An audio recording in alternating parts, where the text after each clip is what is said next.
The Cost of Goods Told podcast is made possible by the following sponsors. Duke's Premium Meats Home Delivery is committed to providing you with the best quality meat delivered right to your door, offering certified Angus beef, grass-fed beef, Wagyu, and many more premium options. Nobody beats Duke's Meats.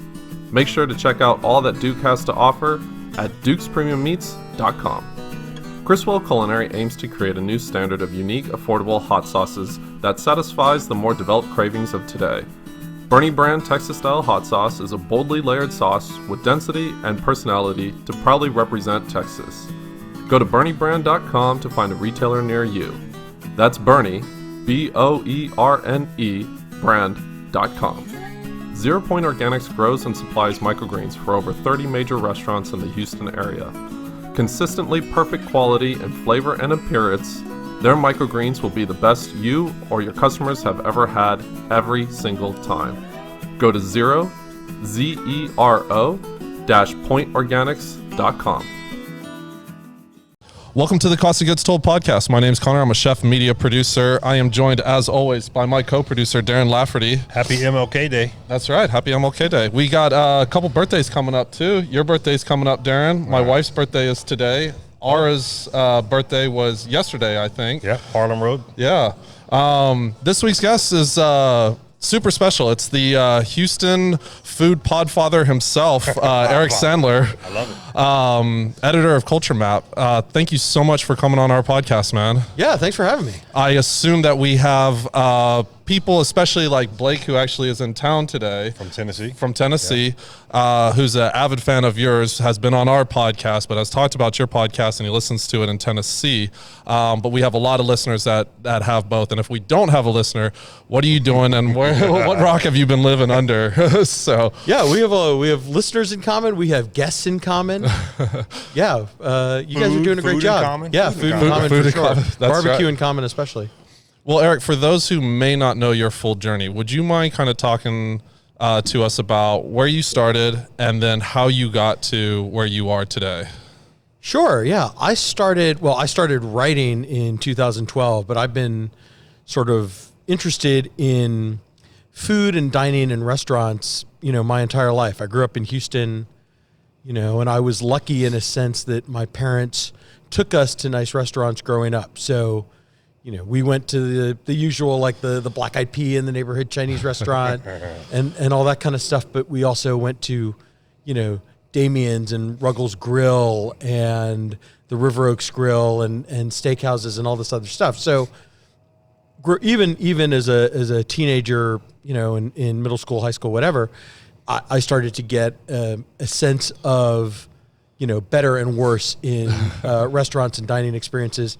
And then I went to college in Maine, and I, just through the process of kind of meeting people, found people that would drive half an hour with me to go out for Thai food, or we were in a pretty small town, and the big city was about an hour away. So, if you wanted sushi, you really had to commit to it. So, but I had a group of friends where, once a semester we would plan it out, this is our night to go out for sushi, and we would do that. So, then I came back to Houston and started working, and I was always the friend of my, everybody has their regular places, and sometimes you get sick of your regular places and you want to try something new. Inevitably, I think in every friend group, there's one friend that's like, we don't know where to go. You care about this stuff. You pick. That's where we're going. So I was that friend for my friends. And then in about 2009, I guess, 8 or 9, I started, I signed on to Twitter. I started meeting people like Michael Fulmer and Chris Reed. And I found that I wasn't the only person like me. And so that was a whole new world. Yeah. And, from there, I kind of built connections in what would eventually become the local food community. And that's when Twitter was fun. I don't think Twitter's fun anymore. I think it's just, you have to be super careful about what you say and how you express yourself, and especially now that I'm a public person, I can't start fights with people anymore. but in the beginning, if you had a strongly held opinion, you could blow somebody up, and then it would all go away the next day, and nobody really cared that much. But a lot of chefs were on Twitter back then. Instagram wasn't really a thing yet, so it was a way to kind of get to know people. And there were meetups and activities and taco truck crawls and all that kind of stuff. And so, I started to get to know people and I skipping over a lot of history, but basically in 2012, I found myself, unemployed, back in school, like finally getting my bachelor's degree in my early 30s. And the editor of Eater Houston became available. And so friends of mine that knew that I could write a little bit because they'd read my, I'd done a couple of things for the Houston Press and they'd read my stuff on, message boards or whatever and kind of knew me, thought that might be an interesting option for me. And I applied. Because Twitter at the time was more conversation because there wasn't really like pictures or anything that you could post too much or video that you could post too much. So it'd be a good sounding board for. Well, yeah, right, exactly. So yeah, I mean, Twitter, this is when you had to like upload your photo to like TweetPic or whatever. This now we're showing our age now. Yeah, I've been on social media for way too long. And frankly, just the quality of like what you could get with your phone wasn't very good. Right. So the idea of taking a bunch of pictures, and I don't even remember, when I got serious, when I signed on Instagram and started to get serious about it, but somewhere in the 11, 12, 13 kind of ballpark. But so they thought that I would be an interesting applicant for it. I really didn't have anything to lose, right? So right. I think I demonstrated kind of a knowledge of the Houston food scene, right? A passion and an interest for it. And frankly, they didn't pay that much money. So they didn't really have that much to lose. So, they gave me a job. And then all of a sudden, I remember thinking when I started, like, what am I going to write about? Like, how do you find, they're like, you have to write however many things, 2 or 3 things every day. It's like, how am I going to find something to write about every day? That, it turns out, has never been a problem. I didn't know it, but of course, 2012 was a great year to start writing about food, right? That's the year that Underbelly, Oxheart, Pass and Provisions all open. It's the year that Uchi comes to town. So all of these kind of things that had been bubbling up, right? Like Chris Shepard had left Catalan to open Underbelly. Justin Yu and Seth Siegel Gardner and Terrence Gallivan had been pop-ups, they'd been kind of on the periphery, like they opened restaurants. So it was an exciting time. And it just seems like every year it gets a little bigger and a little better. And so I spent about 14 months working for Eater, got enough notoriety. That's right. This is the only time we've sat outside and the only time a train has come by. Yeah. Right. Anyway, I spent about 14 months working for Eater. I got enough notoriety that, I kind of came on the CultureMap's radar there. The person who had kind of done their food coverage had moved on to the Chronicle. They had a couple of staff writers, both of whom were vegetarians. So it's not that you can't be a good food writer and be a vegetarian. Right. It's just that those two people personally were not that interested in restaurants. And the management recognized that was an important area of coverage. So they thought, they'll bring me on. Obviously the salary was better. I got health insurance for the first time. That's good. And so, yeah, it was a good opportunity. And I read everything. I read the Houston Press. I read the Chronicle. I read CultureMap. I read Eater. I didn't really distinguish between them much in terms of influence or audience. But I will tell you that when I made the switch from Eater to CultureMap, my mother was at the synagogue, and one of the other women that she knows asked her about something that I had written, and Eric Sandler, was that your son? That didn't happen at Eater, right? CultureMap had a bigger audience even back then. It has a substantially bigger audience, I suspect now. Yeah. Not knowing their numbers, but being pretty aware of ours, and so, I've grown, right? The site has grown, and I've been a driver of that growth. I hope that people consider us an essential source of news about what's going on in Houston's dining scene, because I work really hard to make us that. So I hope that's how it's perceived. And I think for those who don't know too, there's a CultureMap Houston, there's CultureMap other states, right? Yeah, And so other we're cities. in 4 other Texas cities: Austin, San Antonio, Dallas, and Fort Worth. Okay. And when did CultureMap decide, all right, hey, we're going to not necessarily change platforms. Sorry about the train to all of our listeners. But to add on the platform of a podcast.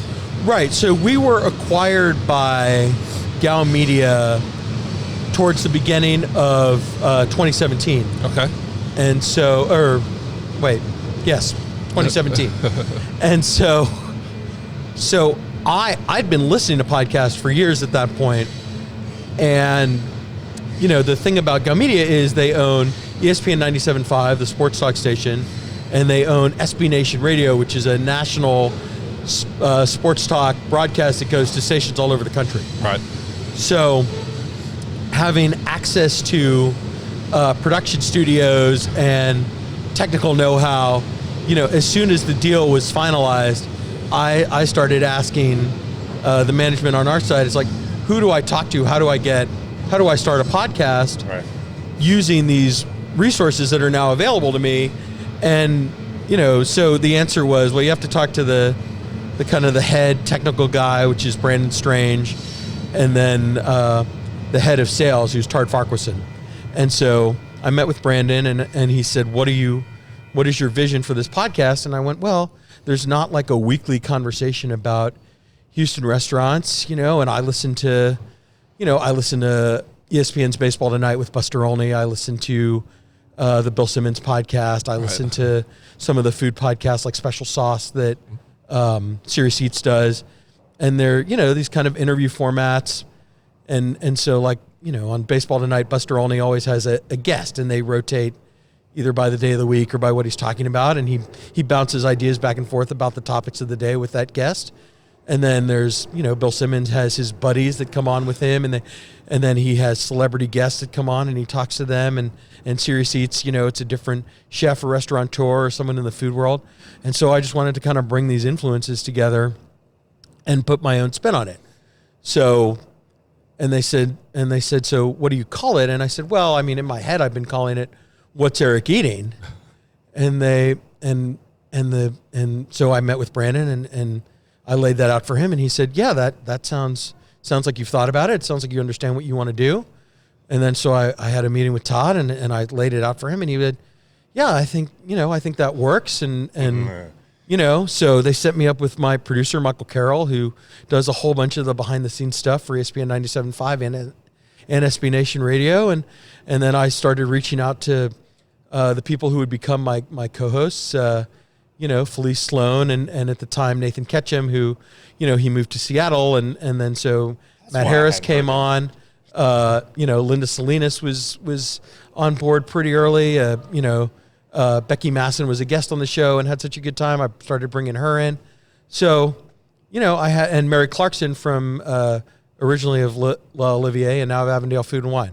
So, friends of and the idea was that, we would go out to dinner or whatever, and we would have these conversations about the food world, and nothing would ever come of it, right? Like I didn't have an outlet to share these insights necessarily, and these are all people who have some level of involvement in the restaurant world, and so they, they're opinionated people, and they're articulate, and they're interesting, and I thought people might be interested in what they have to say and what I have to say. And then, I would do these interviews with chefs about their restaurants, and we would talk, inevitably we'd talk for between 20 and 30 minutes, and I'd transcribe that, and that's, 2,500 words, which no one wants to read. And so it all gets kind of flattened into like a 600 or 700 word article, a lot of which is my text. You get a couple of quotes in there, and then it's gone.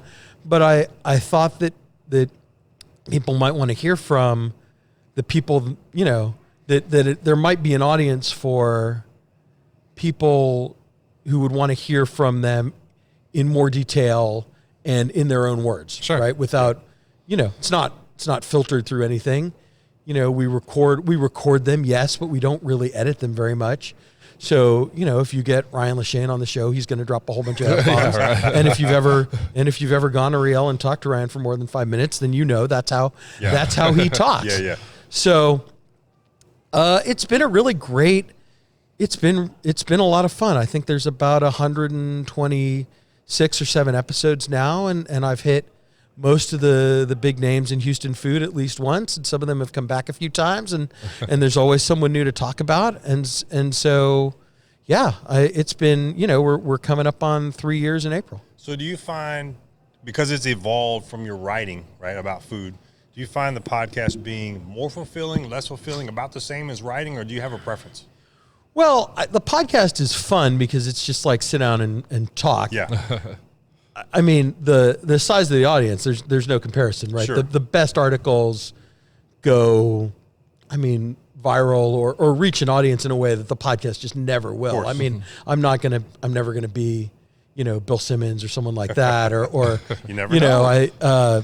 Dave Chang does a podcast on Bill Simmons Network that reaches millions and millions of people. I'm sure one of his episodes does more in downloads than a whole year of mine, but people, what I like about it is that the people who listen to it, every week or more weeks than not, feel like a really personal connection to it. Mm-hmm. And I was sick for a while, and I didn't work for about a month in 2019, and the first messages that I got weren't like, oh, we haven't seen you on Facebook, or we haven't seen your articles in a few days. It was, I went into the hospital on a Monday, and then on Thursday, it was podcast. That's when the podcast came out.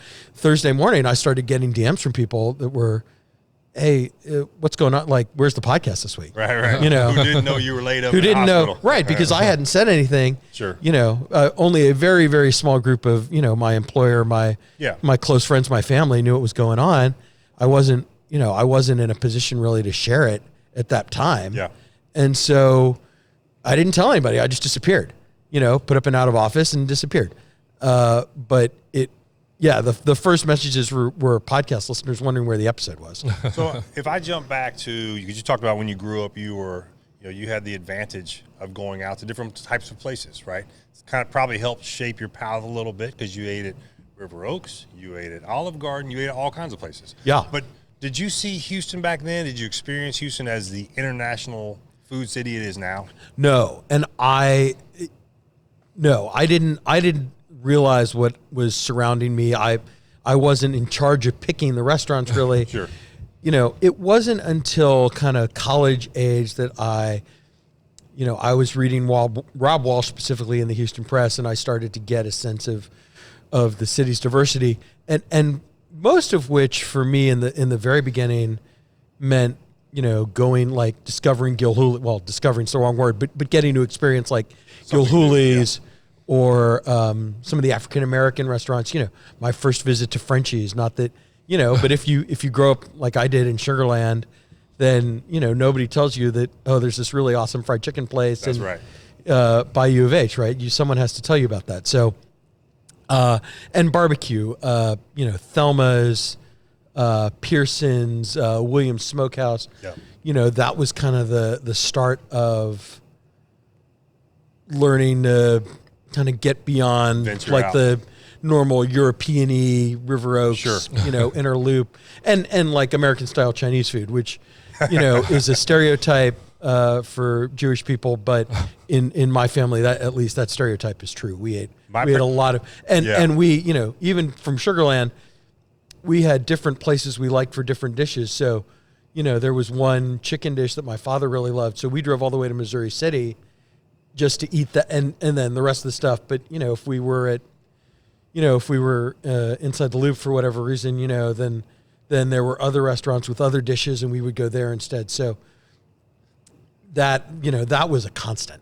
I think that's the way I approach barbecue now too, right? There's so much great barbecue in Houston and surrounding areas for that matter. But there's one place I really love brisket. There's one place I really love the ribs. So I get it. I get how you pick a place you think, today I feel like barbecue. But we all kind of started with like Rudy's kind of being a standard, like where you were like, hey, this is pretty damn good barbecue at one point in our lives. And it was until there was nothing else, right? Until things started to change, Right. I mean, I grew up in Sugar Land, so I grew up going to Vassos barbecue, at Dairy Ashford and Highway 90, and I thought that was fine. And then you go to Good Company and you're like, well, this is clearly better than that. And then you go into Central Texas and you go to City Market in Luling or Kreitz or whatever, and suddenly you realize, armed with the copy of the top 50, it must have been I think one came out in 2003. That may be the first time I really got a hold of Texas Monthly and started doing some exploring. But, then you start to realize, oh, well, this is clearly better. Yeah. But, that's how it starts, right? And then when you meet, other people that want to have these experiences, then then you're on a taco truck crawl. You starting at the farmer's market on Airline, and then working your way down Long Point, and suddenly you're at the Blue Chicken Bus. I mean, these were like very formative food experiences for me. But I was already in my 30s. I mean, I didn't try sushi for the first time until I was in college. So, I was probably in my 20s the first time I had crawfish. So I didn't necessarily grow up with this stuff, but once I was introduced to it and got to experience it, I embraced it. Is there a dish that you can remember that was maybe eye-opening or something that you were like, you know what, this is something different, or kind of a moment or anything like that triggered something in you? I mean, I remember being a little kid, like 8 or 9 years old, and my parents took us to Anthony's, which was Tony Vallone's, not Tony's, which was the ultra fine dining, but like a step below that. So sort of continental cuisine, still formal, still very refined, but I don't remember what the entree was or what our appetizer was, but we got to dessert and I had tiramisu for the first time. Okay. And so this is a long time ago. There's a joke about tiramisu in the movie Sleepless in Seattle that comes out in the early 90s, and I think Tom Hanks says something like, she's going to want me to do it to her and I'm not going to know what it is. Right. Well, I understood why that joke was funny, because I knew that, tiramisu wasn't like a sex act. Tiramisu is a dessert. So because I had already been eating it at that point. So, I'd say that dish, as much as anything, probably was like the first real eye opener. Like, oh, this is something different. This is very delicious. The transition between written word to spoken.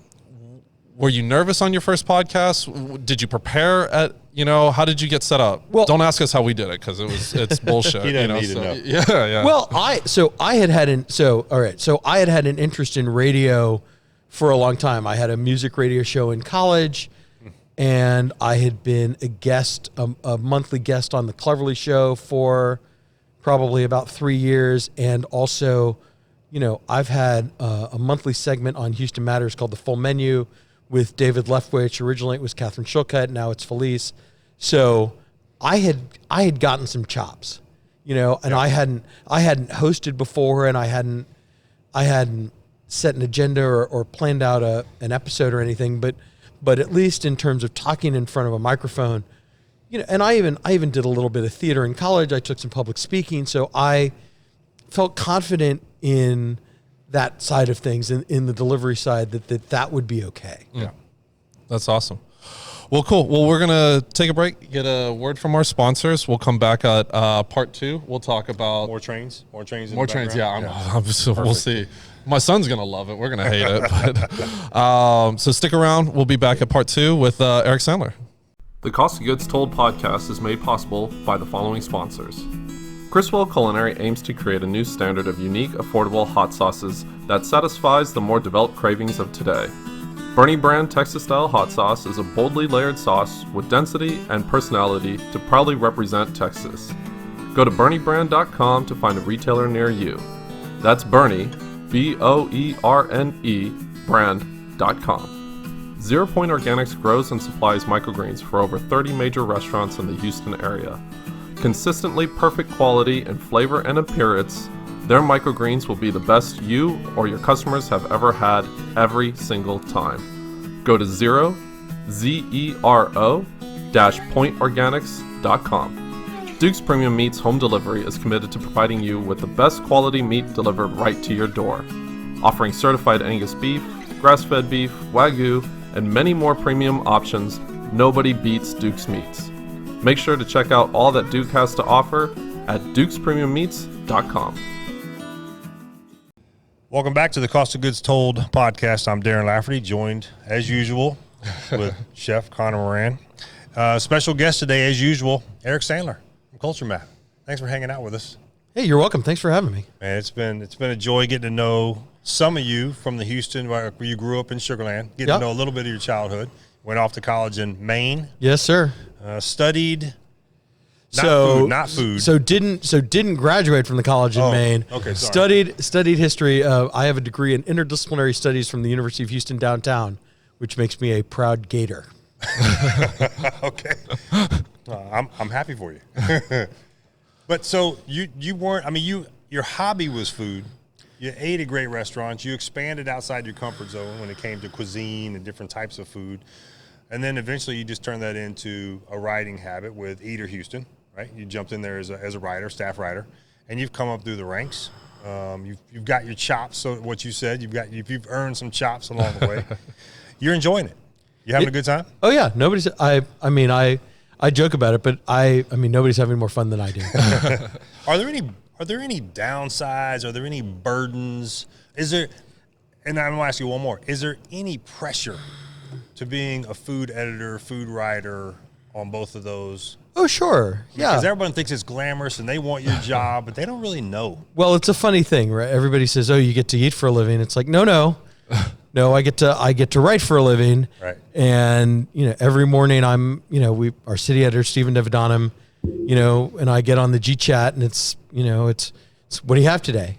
Right. And I have to be able to answer that question, every day. Yeah.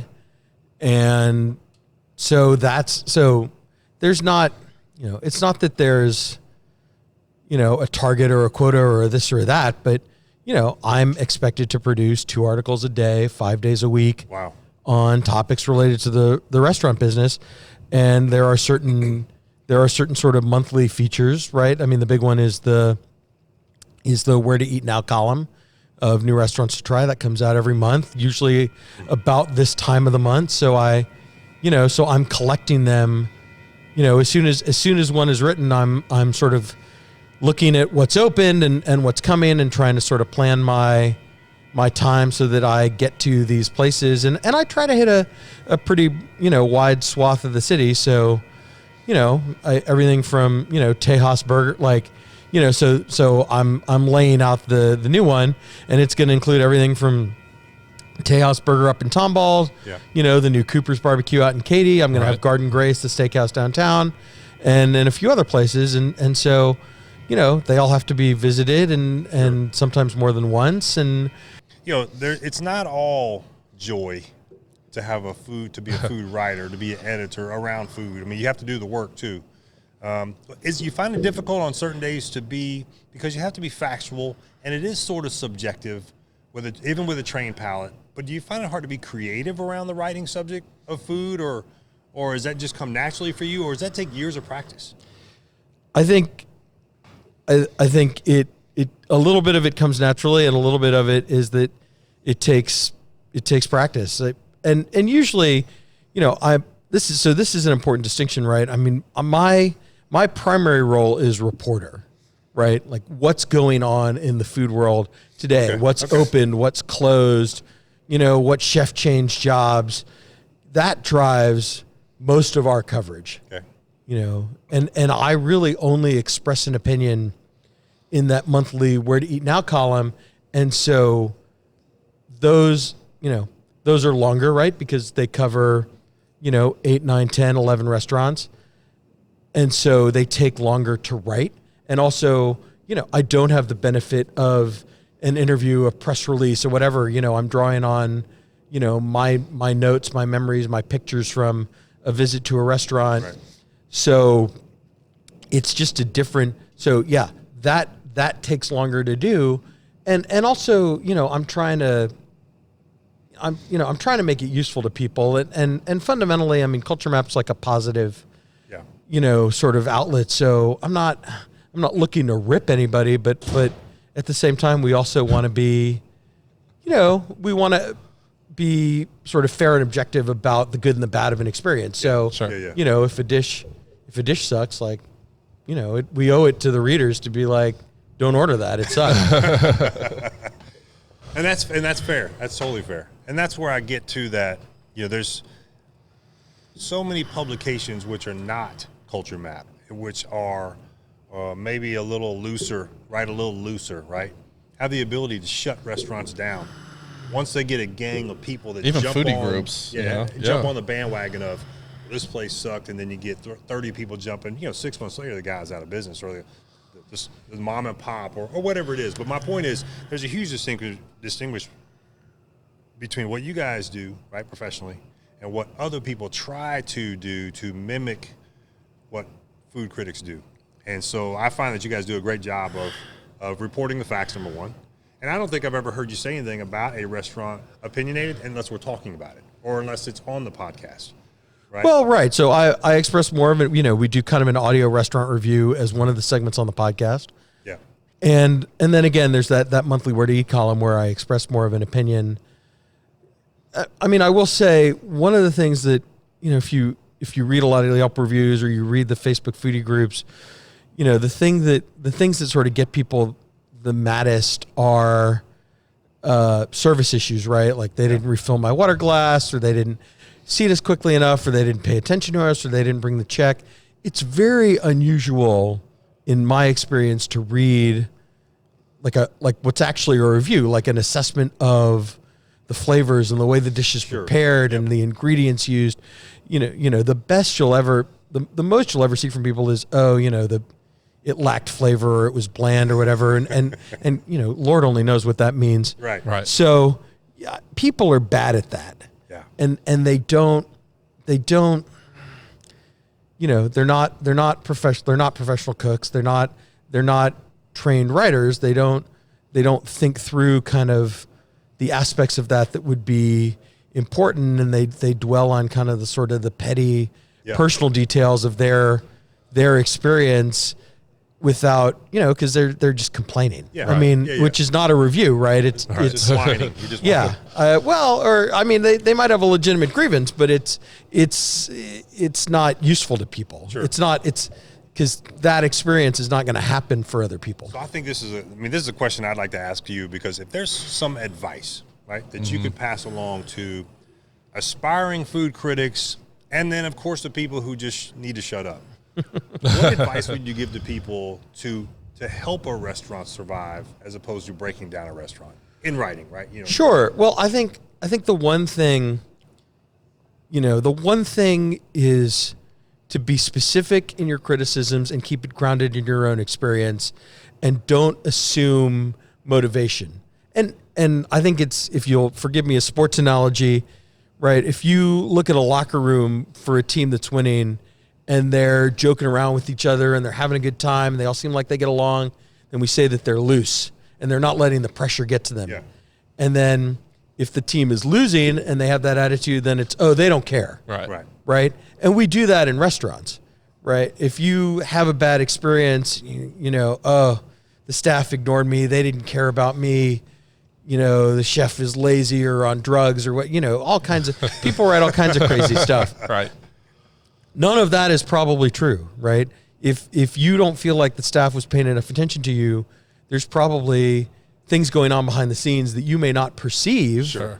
You may not understand, the way, somebody called out, or they're short a cook, or, there's always things kind of, so don't assume bad faith, right? Give them the benefit of the doubt. Give the benefit of the doubt. People get into this business. The restaurant business is hard. Yeah. It's extremely demanding on your time. It's not like a highly profitable endeavor. And so people get into it because they feel sort of compelled to serve other people and to show them a good time. And so, if you give them, most of the time, if you are not enjoying your meal and you bring that to the restaurant's attention, they will typically do what they can to try to fix it. Totally agree. They want that opportunity, don't they? Absolutely. They don't want you to go on to Facebook, Twitter, Yelp, and rip them.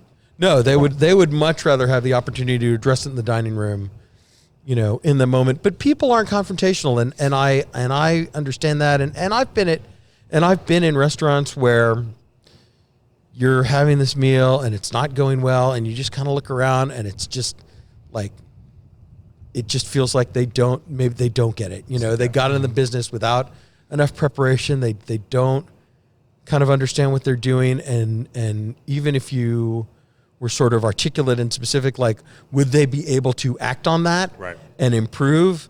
You know, probably not. And so I just kind of shrug my shoulders and move on. I do. So my wife is accustomed to it. I'm 25 years in the food service business. I pride myself on providing great customer service. And I also, when I don't receive great customer service, I'm good at giving constructive criticism. And that means I'm having a one-on-one conversation with the manager saying, hey, we came here, we thought we were going to have a great time. This, and this was really good.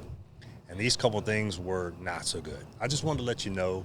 And this is already after I paid the check, right? I have no motivation to walk out. Right. You're not looking for a handout. No, of course not. Right. But I want that owner to be successful. So I figured he'd want to have that feedback, and it sounds like you would agree that anytime they have the opportunity to fix something, they will. In my experience, that is the case. I would agree. 95% of the time. I'm going to piggyback on your question a little bit and ask a two-parter. One, what are some of the characteristics that you think a good food writer needs to have, or someone who's going to talk about food? Because I think, you know, like you see everybody, they see the movie Chef and they think, oh, I could be a chef, or they see Anthony Bourdain and, oh, I can talk about food. Well, you can only say this is good so many times before I start tuning you out because you haven't used a descriptor or you can't articulate the experience that you had in an intriguing way, which is completely different. Right. You need to be able to understand not just it's good or it's bad, but what makes it good. What about the components make it compelling? What about, if you walk in, I remember walking into Nobi's for the first time with a friend of mine, and we just looked at each other and go, this place is cool. It's like, okay, what about it is cool? Well, there's, vintage sound system, a staff that makes you feel welcome. The wood paneling is kind of retro and fun. You need to be able to articulate the things that make up the components of your experience, both in terms of the service, the atmosphere, the food, whatever. And then the other thing is you need to understand that there's a huge difference between I don't like this and this is bad. Right. And I know there are certain dishes that I just don't care for, but that doesn't mean that it's bad. Right. It could be technically correct, and it could be cooked properly, and it could be served at the proper temperature, and all of these other things, and I just don't like it. Okay. Right. And so you need to be able to, if you're going to write about food specifically or a dining experience specifically, you need to be able to separate those two things. Great point. Gotcha. So the second part of that would be, since you've interviewed so many people in the industry, are there traits and characteristics that you have seen amongst your guests that kind of, not necessarily translate across all borders, but like you see this and then it's like, okay, I know that this is going to be either successful, or I know that this is a characteristic that most guys have in the industry? I am not great at predicting the success or failure of restaurants. I have been to places where I thought, this isn't going to last, and it stays open for a long time. And I have been to places where I thought, people are going to be so excited about this place, it's going to do great, and then it bombs. And and sometimes you go to a place and you're like, oh, I think this is gonna work. And I felt that way about Nobi's, and I felt that way about some other places, but or I went to Nancy's Hustle really early on, and it's like, oh, this is good. Now, did I know that it was going to be a phenomenon, and that they've been in business for 2 years and you still can't get a table on it? Right. You still got to book your Friday night a month in advance. Like, no, you could tell us that you knew. You could go ahead and say that. I mean, I knew that they were. knew that the chef and that Jason the chef and Sean the front of the house guy were experienced and thoughtful and had worked really hard to get to this moment, and they were going to put everything into making it a success. But I would not have told you necessarily that it would be the kind of place where suddenly everybody was talking about it and that it would sustain that momentum now 2 years into its existence. So, I never would have thought the Pass and Provisions was going to close. Yeah. Right. That came as a surprise because Seth and Terrence are two of the smartest, most thoughtful, best trained cooks who have come to Houston to open a restaurant. Do you think the Houston restaurant scene is on par with the hype that it's got, or do you think it's growing to the hype that it's get?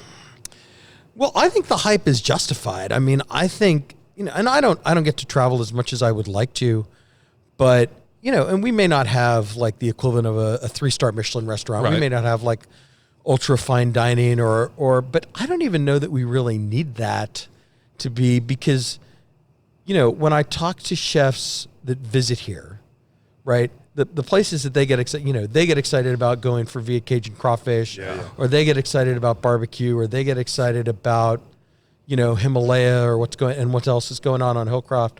So, we are defined by our diversity, and then the more high-end restaurants that sort of absorb those influences and find something creative to say based on those influences are the restaurants that seem to catch fire and to build an audience. So, I think the hype is legit. In some ways I kind of wish it got even more attention for people. I ranked Riel as the #1 restaurant in Houston in my top 100 restaurants. 90% of that is because I think it's an outstanding, I feel very comfortable sending anyone there, for a date night, for a special occasion, for a weeknight dinner, for a business meet, like for any occasion. I think you will have a great experience at Riel, but also because I felt like it wasn't, I didn't see any other people in the media that held it in the same regard that I did. Yeah. And so if I shine the spotlight on it, maybe I can start to drive some of that conversation. Then maybe it gets a little more attention from some of this national press that seems to come through town every now and then. And I was going to say, it sounds like after we've talked for 30 or 45 minutes, it sounds like and I'm going to say this in all seriousness, you take this job very serious. I take my job very seriously. And with that being said, you want the city to have the recognition that it deserves, right? Absolutely. And I think it's going to continue to evolve, right, with restaurants and chefs and cuisine. Along that topic of evolving, right, first of all, what part of town, I'm not asking for a restaurant because I don't want you to slap any babies in the face, but what part of town do you really enjoy on a regular basis? And then the second part of that is, what do you think's coming in the next 5 to 10 years for the Houston food scene? Well, I live in Montrose, so I still love eating in Montrose, and it feels like it gets, every time I feel like we're good, just in the last 6 months, we added Candente, we added the toasted coconut, we added Rosy Cannonball, even national stuff. We added Sweet Green, which is this juggernaut salad concept that came here from the coast. So, I still think Montrose is kind of the epicenter of creative dining in Houston. Yeah. With the Heights kind of following right behind it. And then, for high end, sort of imported concepts from out of town, the stuff around the Galleria is really hard to beat for that kind of stuff. But, sure. I mean, that's a place to be, right? Everybody wants to be in the Galleria if they can afford it. Well, then they deserve to be there. Well, right. I mean, the tourists, just look at the number of hotels, right? And the number of high rises being built in that area. I mean, the financial resources of the people in that area are not to be ignored. And so, I mean, look at the Lamborghinis parked out in front of Steak 48 every night, right? Yeah, I mean, exactly. That money's got to go somewhere. So, what do you think's coming in the next 5 to 10 years? And look, your crystal ball is better than mine. But what do you think? Or maybe what would you like to see in the next 5 to 10 years? Well, I mean, I would like to see locally, right? I want to see kind of what we have, right? I want to see the people who have worked for, Chris Shepard, Justin Yu, Seth and Terrence, Hugo Ortega, Roberto Grande, et cetera, right? I want to see like what the next generation of those people do, right? I want someone to tell me about, oh, you're going to love this place. The guy worked at Nobi's and Nancy's Hustle and has this really cool idea for a restaurant that does this, that, and the other thing. And they're going to do it. And, and they're going to open up in Bel Air because the rent's cheap, but you're going to want to drive there anyway. And, so I want that, Cool. And then I think the other thing is, out of town restaurant groups are going to continue to see opportunity here because for all that people complain about, oh, the real estate's so expensive or whatever. I mean, I remember I met Sam Fox when North was opening in the Galleria, and all anybody could talk about Boulevard Place was how expensive the real estate was and what the price per square foot was and all this stuff. And I sort of threw that at him, and I was like, this is like pretty expensive real estate. Can you turn a profit here? And he said, well, we're in Scottsdale, Arizona, and we're in, Los Angeles, and we're in San Diego and all these other places. And so he just said, this works in our model. And so, these well-funded, expanding out-of-town restaurant groups, whether that's Shake Shack or Sweet, like at the low end, like Shake Shack and Sweet Green, or at the high end, the High Hospitality, the group behind Uchi, is opening 2 new restaurants here in the next 12 to 18 months. And I think we're going to see more of that, show me talk to me about a guy like Aaron Bludorn who worked at Cafe Baloo in New York for 7 years, married a woman who grew up in Houston and so like sees opportunity here that's different than what he could have stayed in New York. He could have opened his own place. Working for Daniel Baloo basically makes him bulletproof in terms of his reputation and his prospects, but he sees opportunity here.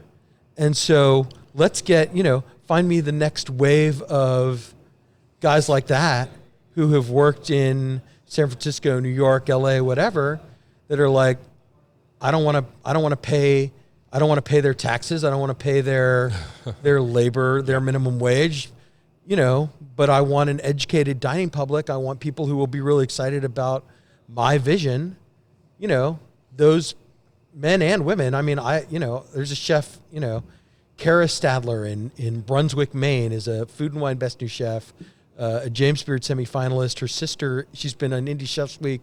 Her sister's a professor at Rice. I make trips to Maine occasionally. We have family up there. I've eaten at her restaurant, which is called Tao Wan. It's like, come here, right?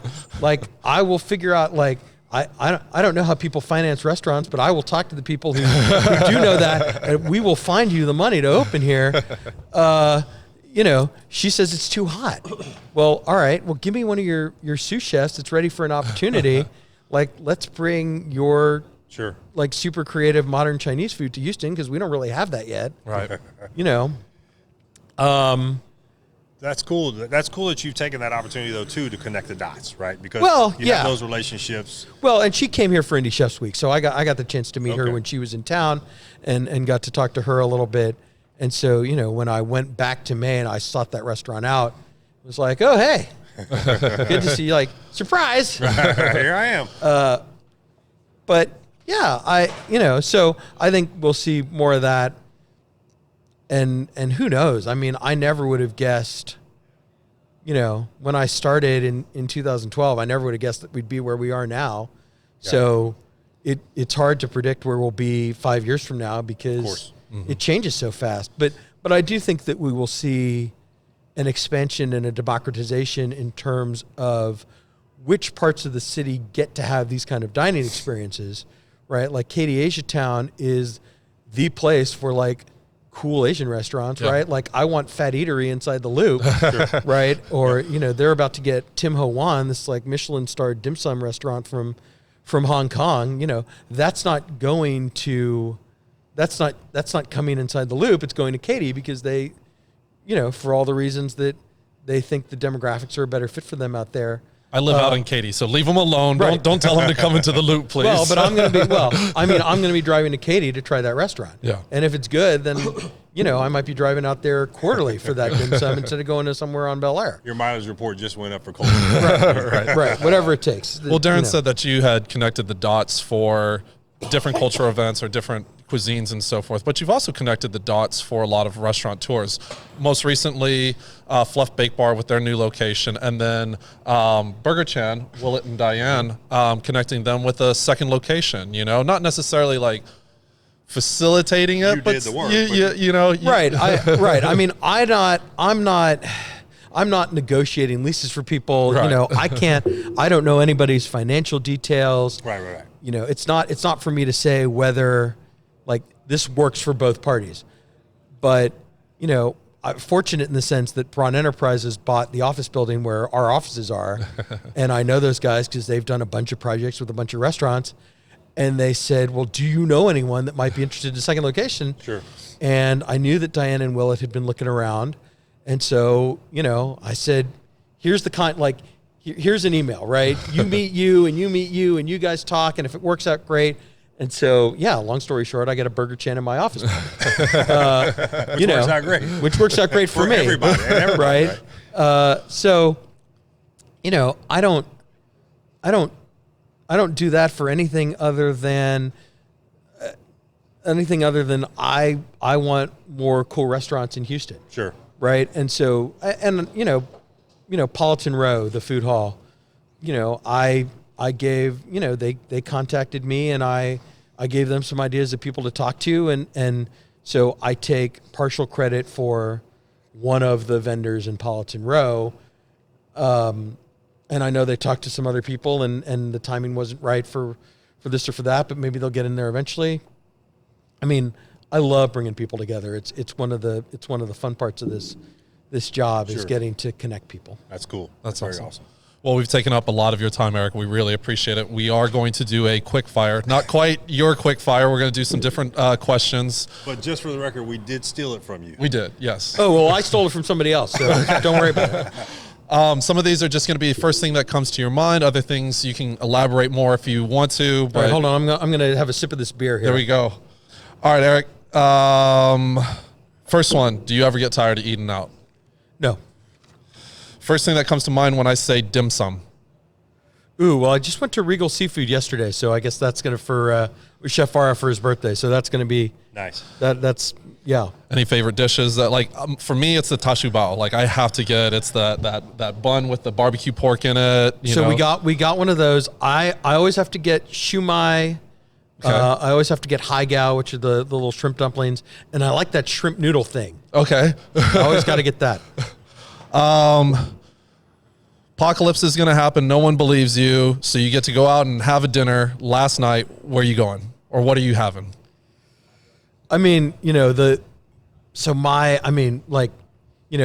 death row meal or whatever. Right, I mean, yeah. I mean, I always say my mother's brisket, right? Because that, there's not like a more emotionally comforting food that I would ever eat than that. If it had to be a restaurant, I mean, I don't know, probably an omakase, a kata robata, something like that, or man, I mean, or I'd go up to Tris and just let Chef Austin bury me in meat. Bring it out. Yeah. No one hold his feet to the fire. These are just off the cuff. Right. Dumplings or ravioli? Oh, dumplings. Grilled cheese or mac and cheese? Neither. Gas station sushi or durian? Gas station sushi. Okay. Favorite bar drink? Old fashioned. Smoked or unsmoked? I don't need it to be smoked. I just Okay. want to be able to taste the rye with the bitters and Okay. the sugar. The movie Chef or Ratatouille? Ooh, ratatouille. Would you rather give up fries or pizza? Fries. Would you rather eat pizza for breakfast or pancakes for dinner for the rest of your life? Pizza for breakfast. And would you give up bagels for a year or pasta for a year? That's mean. I would give up bagels before pasta, but they both would be unpleasant. I would miss them both. And for all your female friends, boxers, briefs, or commando? Depends on where I am in my laundry cycle. Last thing. Anybody you want to give a shout out to? Anybody you want to say thank you to? I mean, there's probably so many, but is there anybody who's helped you, picked you up, lifted you up, encouraged you that you just want to give a shout out to? I mean, you know, I get a ton of support every day from my city editor, Stephen Devidanim, from our editorial director, Arden Ward, and from our CEO, David Gow, who every time he walks past my desk with an advertiser or a visitor, goes, "Oh yeah, we got CultureMap mostly so we could get Eric Sandler on the team," which is not true, but is very kind of him to say. Well, awesome, Eric. We've got a bunch of people who are actually coming here since Blake is in town. We invited a bunch of people, but you can see Willett and Diane are here. We were just talking about y'all, just so you know you're on, but they're here. So anyways, we cannot thank you enough for coming on the podcast and taking so much time for us. I'd wish you more success, but you've got a lot of success. And it's apparent that things are It's a going heavy to burden continue. to carry. I know, right? You know, it's thank you for that. It's I mean, yes, there's pressure every day, but I mean, I really love what I do. I feel very blessed to be able to do it. And, you know, I tell people I'm not so far removed from my like shitty paralegal days working in a cubicle, like not to feel, you know, grateful for this opportunity that I have. It's a good reminder, though, isn't it? It's a great reminder. Cube life is terrible. Yeah. Well, listen, we're a fan of your show. That's why we asked you to come on. We appreciate your time.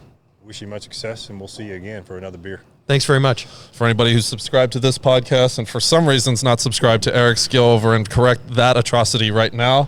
What Eric's eating? What's Eric's eating? At Eric Sandler on Instagram. Perfect. Check out CultureMap as well. All of the articles up there, 2 a day, apparently. So from Eric himself. Don't forget to like and subscribe. 5 stars, 5 stars. We're out. The Cost of Goods Told podcast is made possible by the following sponsors. 0 Point Organics grows and supplies microgreens for over 30 major restaurants in the Houston area.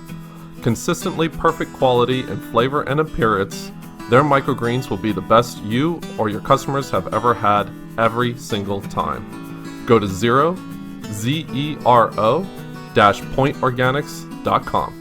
Duke's Premium Meats Home Delivery is committed to providing you with the best quality meat delivered right to your door, offering certified Angus beef, grass-fed beef, Wagyu, and many more premium options. Nobody beats Duke's Meats. Make sure to check out all that Duke has to offer at dukespremiummeats.com. Criswell Culinary aims to create a new standard of unique, affordable hot sauces that satisfies the more developed cravings of today. Bernie Brand Texas-style hot sauce is a boldly layered sauce with density and personality to proudly represent Texas. Go to BernieBrand.com to find a retailer near you. That's Bernie, Boerne, brand.com.